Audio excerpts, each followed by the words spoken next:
চাঁদ এই দিনগুলোতে পরিপূর্ণ থাকে, আকাশ আলোকিত থাকে, সাদা দিন বলা হয়, সাদার সময় বলা হয়। প্রত্যেক মাসের এই 3টি দিন রোজা রাখা আলাদা সুন্নাত। নবী সাল্লাল্লাহু আলাইহি ওয়াসাল্লাম সাহাবীদেরকে ওসিয়ত করেছেন এই দিনগুলোতে রোজা রাখার জন্য। ভাইরা আমার, প্রিয় নবী সাল্লাল্লাহু আলাইহি ওয়াসাল্লাম রমজানের বাইরেও প্রচুর পরিমাণে রোজা রাখতেন।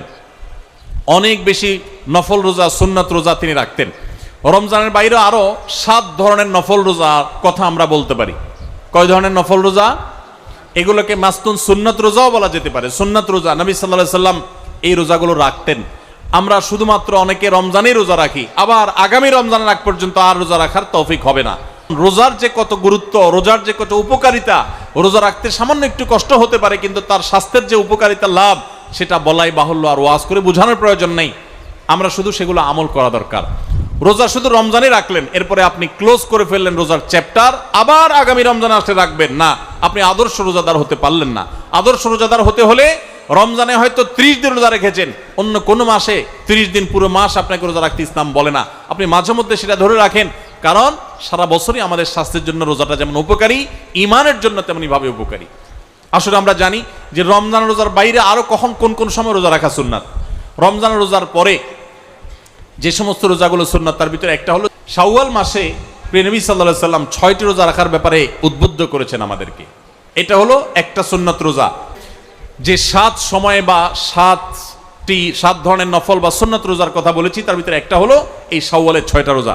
সবাই চেষ্টা করবো তো ইনশাআল্লাহ। আল্লাহ আমাদের সবাইকে তৌফিক দান করুন। দ্বিতীয়ত হলো শাওয়াল মাসের পরের মাসটা হলো জিলকদ, তারপরের মাস হলো কি? জিলহজ।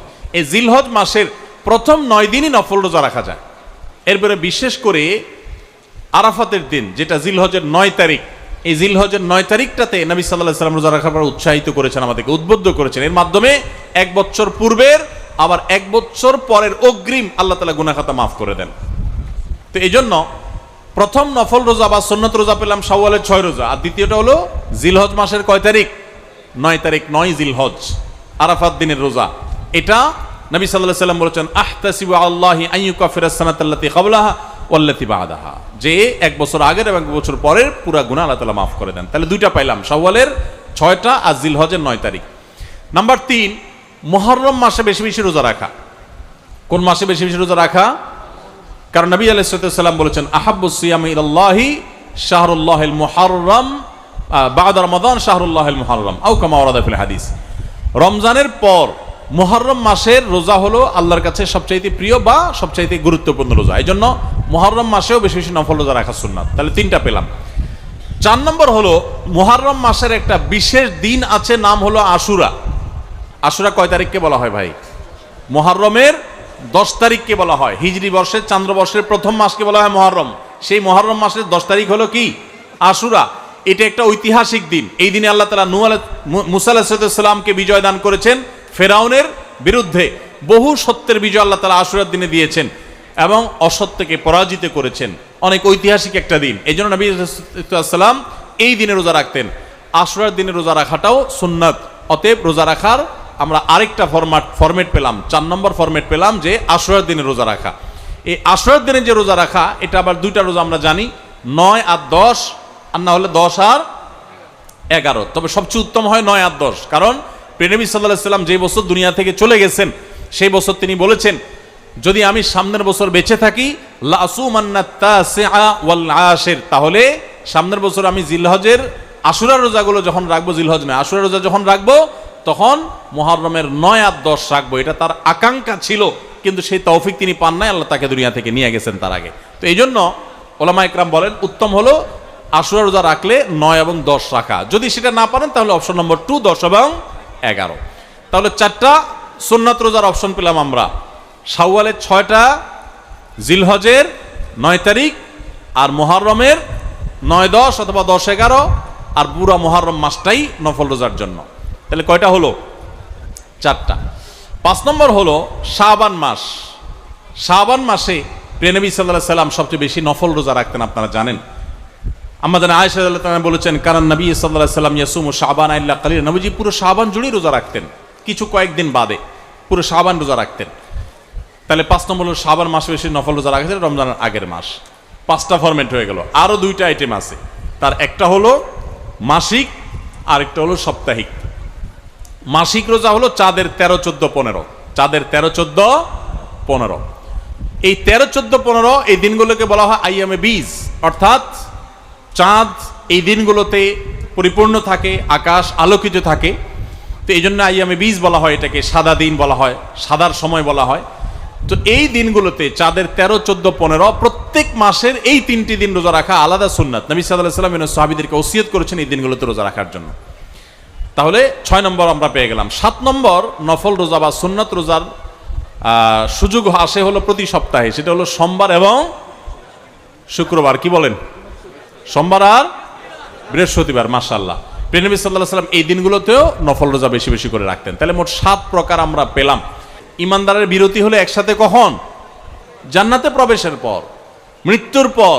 তার আগ পর্যন্ত ইমানদারের কোনো কি নাই, রেস্ট নাই, সে কন্টিনিউয়াসলি আমল করতে থাকবে। যদি নবী সাল্লাল্লাহু আলাইহি ওয়াসাল্লামের সুন্নাতকে কেউ মেনে চলে, তাহলে তার স্বাস্থ্য নিয়ে আর টেনশন করতে হবে না ইনশাআল্লাহ। তার স্বাস্থ্যের সুরক্ষা অনেকখানি হয়ে যাবে। রোজার ক্ষেত্রে প্রিয় নবী সাল্লাল্লাহু আলাইহি ওয়াসাল্লামের এই সুন্নাত যদি মেনে চলে, প্রতি সপ্তাহে সোম, বৃহস্পতি, মাসের 13, 14, 15 আর বাকি যেগুলো কথা বললাম, শাওয়ালের 6টা রোজা এবং জিলহজের 9 তারিখ এবং মুহররমের 9, 10, মুহররম মাস বেশি বেশি, শাবান মাস বেশি বেশি, চাঁদের 13, 14, 15 আর সোম, বৃহস্পতিবার, এই সব রোজাগুলো যদি কেউ রাখে, তাহলে ইনশাআল্লাহ বিইذনিল্লাহ প্রথমত এর মাধ্যমে সে আল্লাহর কাছে আজর পাবে, বিনিময় পাবে, নবী সাল্লাল্লাহু আলাইহি ওয়াসাল্লাম সুন্নাত জিন্দা হবে। এবং রোজা শুধু রমজানের জন্য হলো না, বছর জুড়ে হলো। তখন রমজান শুধু 1 মাস হবে না, আমার গোটা বছরটাই হবে রমজান মাস ইনশাআল্লাহ তাআলা। সবাই চেষ্টা করবো না ইনশাআল্লাহ? আল্লাহ আমাদের সবাইকে রমজানের আমলের ইবাদতের ধারাগুলোকে রমজানের পরেও অব্যাহত রাখার তৌফিক দান করুন, বলুন আমিন। রমজানে যে আমরা ইবাদত বন্দি করেছি, বিশেষ করে রোজা রেখেছি, সেগুলো যেন রমজান পরে আমরা রাখতে পারি, সেই চেষ্টা করবো তো সবাই ইনশাআল্লাহ। আল্লাহ আপনাকে, আমাকে, আমাদের সবাইকে আমলের তৌফিক দান করুন। খুবই গুরুত্বপূর্ণ, কিন্তু হারিয়ে গেছে বললে চলবে, সেটা হলো চান্দ্র মাসের 13, 14, 15 এই 3 দিন রোজা রাখা, যেটাকে আইয়ামে বীজ বলা হয়। বিশেষ করে ভাইরা আমার, আমি করজোড় করে বলতে চাই, ব্ল্যাক ম্যাজিক আমাদের পরিবারগুলোকে, আমাদের নিজেদেরকে ধ্বংস করে শেষ করে দিচ্ছে।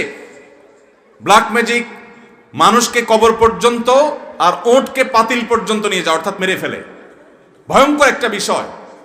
এই ব্ল্যাক ম্যাজিক এখন ঘরে ঘরে কালো জাদু, এবং এটা বিশ্বের বড় বড় খেলোয়াড়দেরকে পর্যন্ত করা হয়। কোটি কোটি টাকার খেলা, দেখা যায় না, মানুষ বুঝতে পারে না, ট্রিটমেন্ট করে, রোগ ধরা পড়ে না, ভেতরে ভেতরে মানুষ শেষ হয়ে যায়, বাচ্চারা শেষ হয়ে যাচ্ছে, অমানুষ হয়ে যাচ্ছে, মানুষ অসুস্থ হয়ে যাচ্ছে, নানামুখী পেরেশানি দূর হচ্ছে না, বেবরকতি যাচ্ছে না, কোথাও কোনো কল্যাণ নাই। এগুলোর অন্যতম একটা বড় কারণ হলো ব্ল্যাক ম্যাজিক। ব্ল্যাক ম্যাজিক থেকে বাঁচতে চান, সকাল সন্ধ্যার দোয়াগুলো বেশি বেশি করে পড়েন এবং সুন্নাহ সম্মত লাইফস্টাইল অনুসরণ করেন, বাসা থেকে হারাম জিনিস ছুঁড়ে ফেলে দেন, আর বিশেষভাবে চান্দ্র মাসের 13, 14, 15 এই দিনগুলোতে রোজা রাখেন।